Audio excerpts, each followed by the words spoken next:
Summer 2025 wasn't just another transfer window for Man United. It was a total identity reset. For years, the narrative around Old Trafford was one of the expensive mistakes. Aging superstars on astronomical wages. Scouting department seemed to be picking names out from the hat from 2014. But something shifted. When the 24-25 season ended, the stats were damning. United had one of the lowest goal tallies in the top of the half of the table. And I believe this season, we've totaled that many goals and points. But the attack was predictable, stagnant, and to be honest, painful to watch. The exits were just as loud as the arrivals. Marcus Rashford moved to Barcelona on loan. Garnacho headed to Chelsea. Anthony left for Real Betis. The deck was cleared. United went into the market with a massive £230 million war chest and very specific plans. No more 30-year-olds looking for one last payday. They wanted speed. They wanted physical dominance. They wanted Premier League reliability. They landed on 3 names: Mbeumo, Cunha, and that man Benjamin Sesko. As we all know, we like that guy. But at that time, the social media reports lost their minds. They said 71 million for Mbeumo was Brentford tax. They said 62 million for Cunha was was it 71 million for Mbeumo? 62 million for Cunha was a panic buy. Remember that one? 74 million for Sesko, even though we're doing all the add-ons, blah blah blah blah blah. They called him the Slovenian Højlund. And before he'd even kicked the ball. And but it's Feb 2026, new fan bases every day come along. What more do we expect? We all do it. But we've seen him play for 6 months under Ruben Amorim, and now Michael Carrick, who's done just as much in his tenure. Anyways, the data is telling a story that the critics are trying to ignore. Today we're putting the £200 million or just under trio on trial. Is this the best attacking window in United's modern history? Is it the best attacking window out of all the Premier League teams, or is it the overpaid tag still valid? So let's just get into it. Let's call it for what it is. Mbeumo, the proven elite. Bryan Mbeumo, when United paid Brentford £71 million, people looked at his stats and said, "Oh, he's a good player, but he's not a Manchester United player." They thought he was a system baby who thrived because of Thomas Frank's counter-attacking style. Oh, he's overperforming his XG. How is he going to do the same next season for Man United?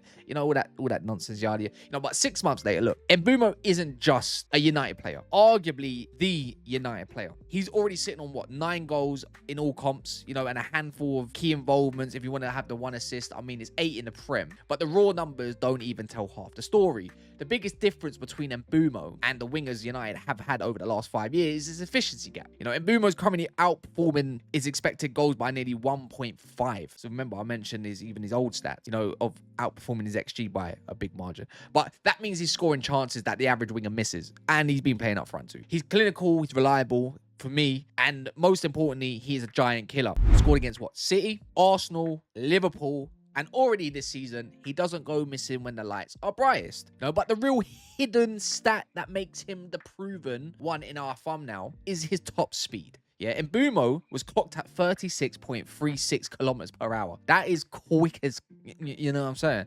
But that's the second fastest sprint in the Premier League this season, right? In the league, that is getting faster, more athletic as well, you could say. He's more physical every year. Mbeumo's he's an elite athlete who can stretch the back line a little bit similar against Fulham as well, against Cuenca and obviously Anderson, so incapable of doing it by himself. He hasn't needed a settling in period. He stepped off the bus and started producing. For 71 million, in a world where some wingers go for 100 million, Mudryk, and produce nothing, Mbeumo is looking like a certified bargain. Let's go for the next part. The reality check. The rival reality check. To truly understand if United's business was the best, we have to look at what the neighbours were doing. This was the summer of the statement signing. Cherki, Wirtz, Ekiteke, Voltameda even, Gyökeres. Liverpool broke the internet and the bank, by nearly spending 450 million, 450. They brought in Wirtz for 116 million, and then dropped another 130 million on Isak from Newcastle.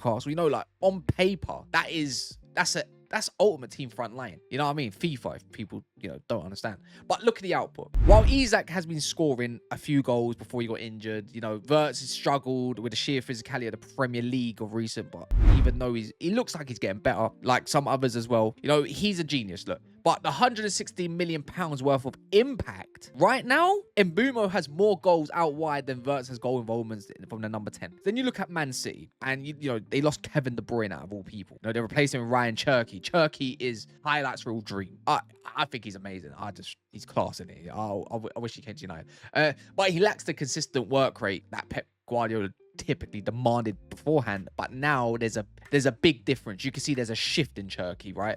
But for me, Chelsea did all the things. They spent what, again, 300 million on 8 different players. João Pedro, wicked signing. Liam Delap, crap player, crap signing. But João Pedro has been good, but he's been shuffled around in 3 different positions because the squad is so bloated. In my opinion, they can't really work out what their best 11 is. And then when you compare the total 200 million spent on Mbeumo, Cunha, Sesko against Liverpool's £450 outlay, United's recruitment looks surgical. They didn't just buy talent, or we didn't just buy talent. We bought pieces of the puzzle that just fit together. And it was, this is where it comes into the tactical glue of things. Other than Mbeumo, we're looking at Matheus Cunha.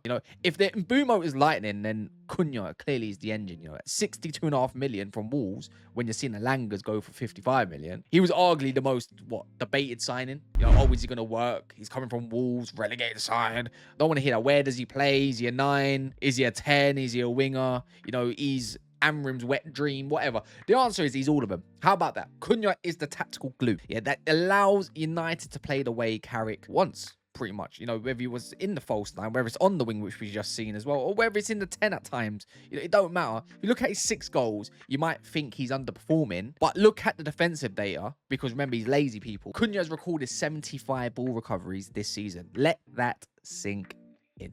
For a creative forward to be winning the ball back that often, it's unprecedented in the United squad. We all talk about, like potential players being lazy, like Marcus Rashford. The guy's a pressing machine.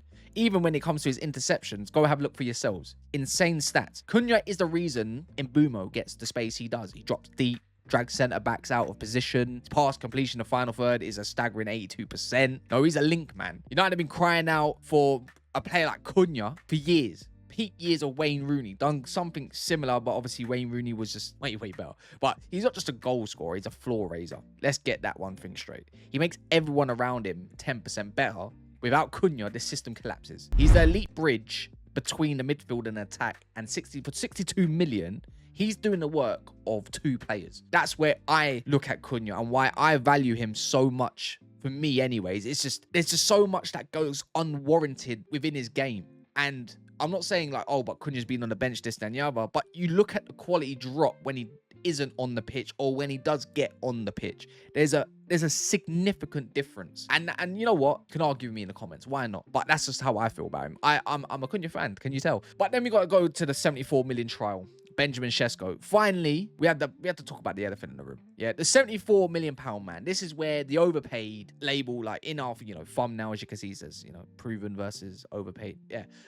For the first 3 months of the season, look, it was ugly. Gary Neville getting onto him and all these other pundits. Another Hoylands. Like Sesko looked like he was playing in slow motion. He was missing sitters. Touch was heavy.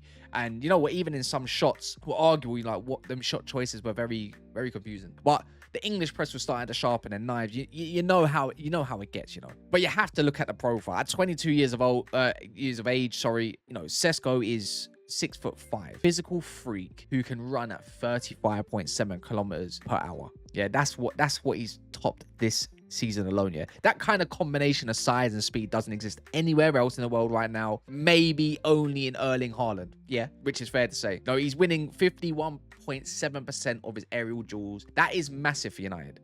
How many times have we seen me lump it and we just don't do nothing with it? We're talking about crossing into spaces in the past and no one's there. And now we got this kind of physical freak that likes to jump, I don't know, higher than Ronaldo. Yeah. With Sesko, at least you can go long. He definitely likes a high press as well. With the flick-ons. Then Mbeumo's away. We've seen it. The guy's a freak. But is he overpaid? This is my questions to you guys. Is he overpaid in your mind? Right now with 5 Premier League goals, the price per goal ratio is high, but look at the trend. Since January, he's exploded. That race against Burnley showed a player who is finally finding his feet, right? And his expected goals are high, meaning the chances are coming, but it's just about the finishing. And we all have them reservations. And then we see that against Fulham. Yeah, we need more of that. Especially when it comes against teams that want to do low block. You have to give them something else to think about. If Sesko converts even 70% of his big chances for the rest of the season, he'll finish with 15 goals. For a 22-year-old in his first year at United in the Prem, that's not a flop.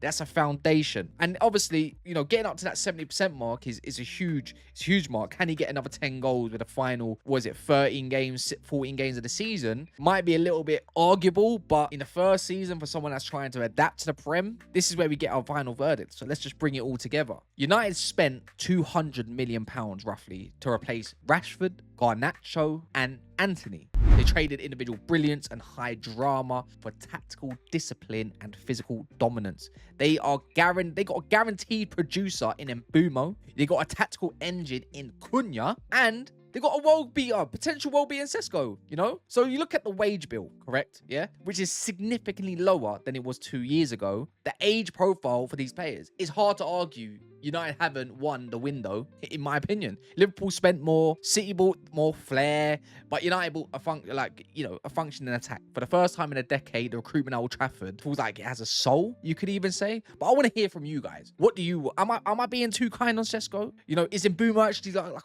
a world-class winger right now, or world-class forward? Well, I think that might be a little bit too much, or just on a hot streak, you know? And, you know, where does this rank compared to like Liverpool's trio of attackers, you know, Wirtz, Isak, and Ekiteke? So drop your thoughts in the comment. You know, make sure you like and subscribe. Let's have a debate. If you enjoy this deep dive and you like stuff like this, yada yada yada, let me know, because for me, I enjoy this sort of content, and for me, I can express myself that little bit more. So yeah, I like this. But up to you guys. Smash the likes. Super important. Peace.